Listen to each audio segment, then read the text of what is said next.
Shalom saudara terkasih dalam Tuhan, kembali dalam program News from the Future bersama saya Rara Sian dari Filler Lady. Hari ini kita akan membahas apa tren di 2021, apa yang harus kita lakukan dan harus kita tahu sehingga kita berjaga-jaga dan kita bersiap-siap untuk menantikan datangnya 2021. Karena kita harus yakin dan percaya bahwa kita akan landing to the future land. Kita akan mendarat di tanah masa depan. Dan kita harus yakin dengan iman kita bahwa di masa depan kita akan jauh lebih baik daripada masa kini dan bahkan daripada masa lalu setiap kita. Saudara terkasih dalam Tuhan, mari kita baca di Yeremia 29 ayat 11.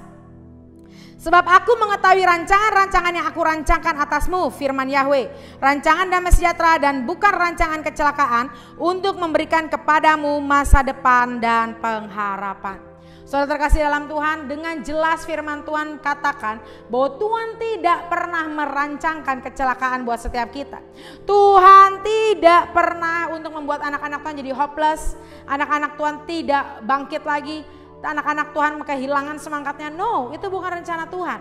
Rencana Tuhan, Dia akan memberikan masa depan yang penuh pengharapan buat setiap kita. Tuhan sedang merancangkan suatu hal yang dahsyat terjadi atas setiap hidup kita. Saudara kasih dalam Tuhan, kita harus tahu dan kita harus belajar bagaimana raksasa-raksasa di dunia untuk mereka mencapai kesuksesan mereka. Kita harus belajar kepada para raksasa bagaimana mereka bisa mencapai puncak tertinggi dan mereka sukses dalam hidupnya. Saudara kasih dalam Tuhan, kita harus tahu rahasia dalam orang-orang tersebut bahwa mereka memiliki namanya the power of belief. Mereka punya kekuatan daripada iman mereka untuk mereka mempercayai segala sesuatu. Dan selanjutnya dunia berkata bahwa orang-orang semakin terlihat, mereka semakin powerful, mereka terlihat, mereka semakin ditakuti dan disegani. Tapi sebenarnya Tuhan katakan, semakin orang-orang powerful, mereka akan semakin invisible. Mereka akan semakin tersembunyi di hadirat Tuhan. Mereka bukan orang-orang yang tampil di layar kaca mungkin atau di depan panggung, tapi justru orang-orang di balik layar yang mereka punya strategi-strategi, mereka punya otoritas daripada Tuhan untuk mempengaruhi apa yang terlihat. Orang-orang sukses, orang-orang raksasa-raksasa, mereka tidak membangun perusahaan, they're not building a company. Mereka tidak sedang membangun sebuah perusahaan, tapi mereka sedang membangun keluarga. They build a family. Inilah yang harus kita contoh, bahwa gereja Tuhan kita semua ini bukan seperti pengusaha. Kita bukan seperti perusahaan PT atau apapun juga, tapi kita adalah keluarga. Dan orang-orang tersebut adalah orang-orang momentum. Mereka adalah orang-orang yang tahu kairos Tuhan, mereka yang bisa melihat masa depan melebihi dari masa kini. Mereka bukan orang yang terpaku akan masa kini, tapi mereka mau dan berusaha untuk melihat masa depan dan menariknya menjadi di masa sekarang ini. Saudara kasih dalam Tuhan, lalu pertanyaannya, bagaimana kita bisa look beyond the today? Bagaimana kita bisa melihat masa depan? Kita bisa melampaui hari kini dan kita tahu apa yang terjadi di masa depan. Tuhan katakan yang pertama adalah read the history. Baca kembali sejarah, baik itu sejarah keluargamu, sejarah kota, bangsa, gerejamu. Karena Tuhan akan membuat pola, Tuhan akan menunjukkan reveal pola-pola dalam sejarah yang akan terjadi di masa depan. Saudara terkasih dalam Tuhan, pelajari apa yang terjadi di sejarah dan kita akan tahu apa yang terjadi di masa depan. Selanjutnya yang kedua, learning today. Hari-hari ini kita harus observasi. Kita harus lihat apa yang sedang terjadi di masa sekarang ini. Kita harus observasi, kita harus melihat apa yang terjadi di keluarga setiap kita, apa yang terjadi di gereja kita. Dan kita akan tahu, oh langkah ke depan Tuhan akan berbuat suatu hal yang berbeda di masa sekarang. Selanjutnya, dan yang paling penting, salah satu yang penting juga bahwa kita harus lihat apa yang saat ini menjadi keputusan-keputusan pemerintah. Baik itu di lokal Indonesia atau secara global, apa yang menjadi kebijakan-kebijakan di mata dunia hari-hari ini yang sedang digemakan. Itulah cara-cara kita bahwa kita bisa melihat masa depan, bahwa kita bisa memprediksi apa yang akan terjadi di masa depan. Kita harus mulai peka, kita harus mulai buka wawasan kita dan melihat data-data yang ada, kita melihat apa yang sedang terjadi di dunia. Tapi tiga hal ini, yaitu read the history, learning from today, dan juga global policy atau keputusan-keputusan daripada global, itu hanya mempengaruhi 45% atas apa yang terjadi di masa depan. Tapi hal terbesar yang harus kita tahu dan yang paling akurat untuk kita dapat tahu apa yang terjadi di masa depan adalah dunia supranatural, adalah spiritual forces. Kita harus mengetahui alam roh, alam profetik. Kita harus tahu kegerakan supernatural Tuhan supaya kita tahu apa yang terjadi di masa depan. Firman Tuhan sudah berkata bahwa apa yang terlihat itu diciptakan dengan apa yang tidak terlihat. Ketika kita mau menciptakan suatu hal di dunia, di gereja, di keluarga kita harus terlebih dahulu berperang di alam yang tidak terlihat, yaitu alam roh atau alam supranatural. Karena dunia roh, alam roh itu yang sangat mempengaruhi dunia nyata yang kita hidupi saat ini.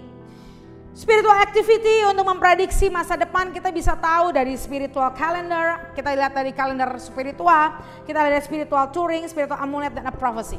Kita tahu kalender yang Tuhan buat, kalender yang kita percayai setiap pandang profetik adalah kalender Israel, kalender Yahudi. Mata kita harus melihat kepada musim dan waktu, kita harus mempelajari apa yang Tuhan lagi bicara di musim-musim ini. Dan hari ini kita dimasuk kalender Yahudi adalah P-Alef. Pelajari apa janji Tuhan, apa tantangan dan berkat Tuhan di musim P-Alef ini. Sehingga engkau akan menjadi orang-orang yang mengetahui masa depan. Soalnya spiritual touring, perjalanan spiritual kita, perjalanan rohani kita, kepekaan alam roh kita membuat kita tahu what's next, apa yang terjadi di masa depan. Soalnya spiritual amulet atau dengan kata lain benda-benda profetik atau dengan kata lain point of contact dari iman kita itu akan menentukan tanda-tanda alam, tanda-tanda supranatural, kejadian-kejadian alam yang Tuhan sampaikan kepada setiap kita itu menjadi kompas buat setiap kita untuk melihat masa depan. Dan yang terakhir tentang spiritual activity adalah prophecy atau nubuatan. Mulai lihat nubuatan daripada hamba-hamba Tuhan. Mulai buka kembali nubuatan-nubuatan yang kau terima. Dan percaya itu akan terjadi di masa depan. Dan itu akan segera digenapi dalam hidup setiap kita. Haleluya. Lalu setelah kita lihat itu bagaimana cara kita memprediksi masa depan. Lalu hari ini kita akan bahas apa tren yang akan terjadi tahun 2021. Apa tren di our future di tahun 2021. Yang pertama, Tuhan katakan perebutan vaksin akan makin memanas. Akan banyak sekali perebutan, akan banyak sekali pro dan kontra. Bahkan negara-negara akan saling memperebutkan untuk masalah yang namanya vaksin Corona 19 ini.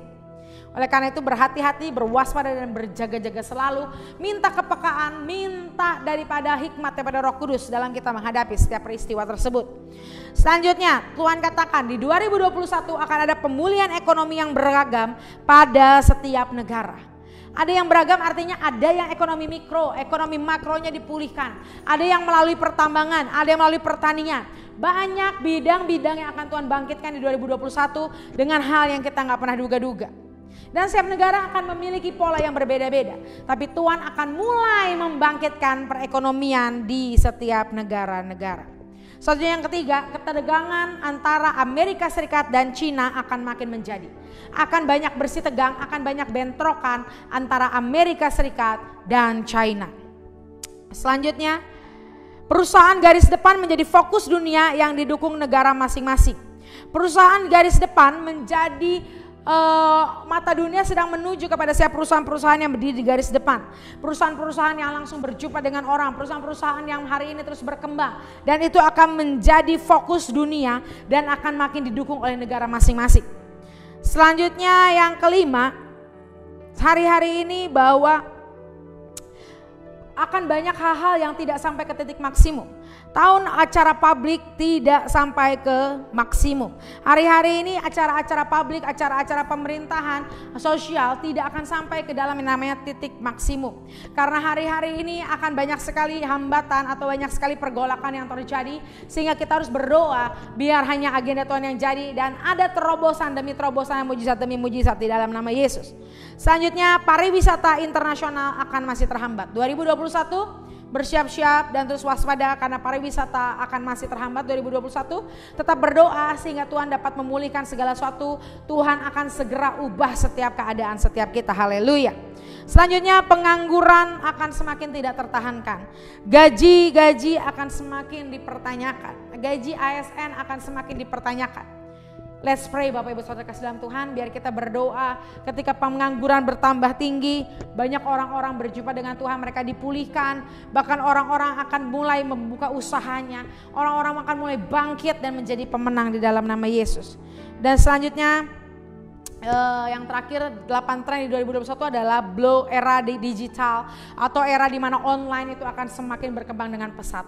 Kalau setiap bidang usaha, sekolah, pemerintah tidak mau bergerak dalam bidang online, itu akan sangat-sangat sulit dan itu akan mengalami penurunan yang signifikan. Tapi biar siap kita ubah, kita adaptasikan diri kita dan kita masuk ke era digital dalam nama Yesus. Dan hari-hari ini Tuhan katakan tren di 2021 adalah show the power of domestic culture. Ini waktunya bahwa budaya-budaya domestik akan semakin dibangkitkan, bahwa akan ada modernisasi daripada budaya-budaya tradisional. Selanjutnya ini hari-hari ini Tuhan juga bilang di tren 2021 bahwa manusia-manusia yang ada, penduduk-penduduk dunia akan dilatih sedemikian rupa supaya menjadi produser, artinya menjadi orang yang menghasilkan. Kita akan menjadi orang yang aktif, bukan hanya sebagai pekerja, tapi kita menjadi aktif menghasilkan sesuatu. Kita akan mempunyai banyak online company, kita banyak memiliki perusahaan-perusahaan online. Kita menjadi orang yang aktif melakukan bidang kita, bukan hanya follower, tapi kita akan menjadi producer. Kita akan menjadi orang yang berinisiasi menjadi pionir di dalam nama Tuhan Yesus Kristus. Selanjutnya akan ada yang namanya digital republic, yaitu ada kekuatan blockchain, ada digital money, ada digital government, ada digital health and restorer.